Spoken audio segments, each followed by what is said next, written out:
भाषा आणि छत्रपती शिवाजी महाराजांच्या विचारांचा वारसा लाभलेले उपस्थित सर्व मंडळींनो, मी स्मित भाग्यश्री सचिन भोयर विषय मांडतोय शिवचरित्रातून काय शिकावे.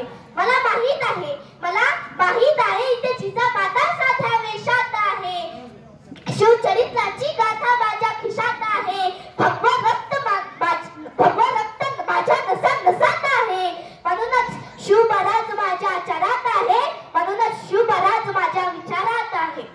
मग महाराष्ट्राचा, मग मराठीचा, मग मानवतेचा, मग माणुसकीचा, मग महाराजांचा, मग मरेल पण वाचनांनी अशा स्वाभिमानी मराठी बाण्यांचा. आणि हो, महाराष्ट्रात स्वराज्याचा भगवा हुंकार निर्माण करून 16व्या शतकात निर्माण झालेले तेजस्वी मुद्रा कालही चमकत होती, आजही चमकत आहे आणि उद्याही चमकत राहील. मग कोणी काही म्हणो, आमचे राजे आमच्या हृदयात होते, आहेत सदैव राहतील.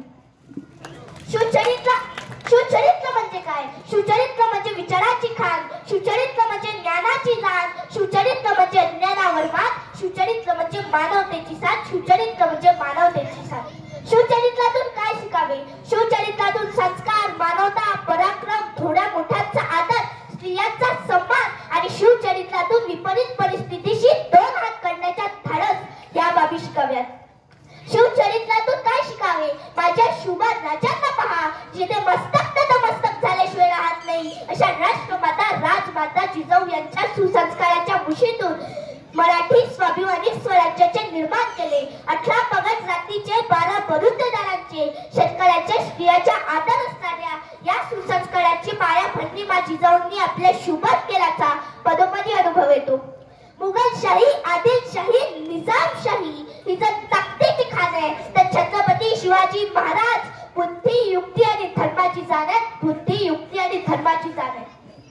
पण मला खंत वाटते, आज गावागावात पंथ, संप्रदाय, राजकारण, धर्म काढत, ज्यामुळे सतत याची अडव त्याची चिडव, त्याची चिडव याची अडव आणि पैशा माल्याची पालखी खांद्यावर मिळव, यामुळे माणुसकी रसात तळायला जाते.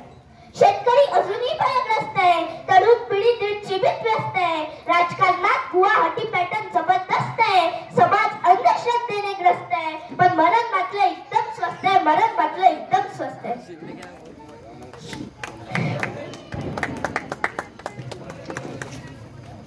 खूप स्मित, आपण खूप या ठिकाणी आपले शिवचरित्रातून काय शिकावं हे आपल्या शिवप्रेमींना सांगितलं. त्याबद्दल स्मितसाठी आपण एकदा जोरदार टाळ्या वाजवून या बाल कलाकाराचं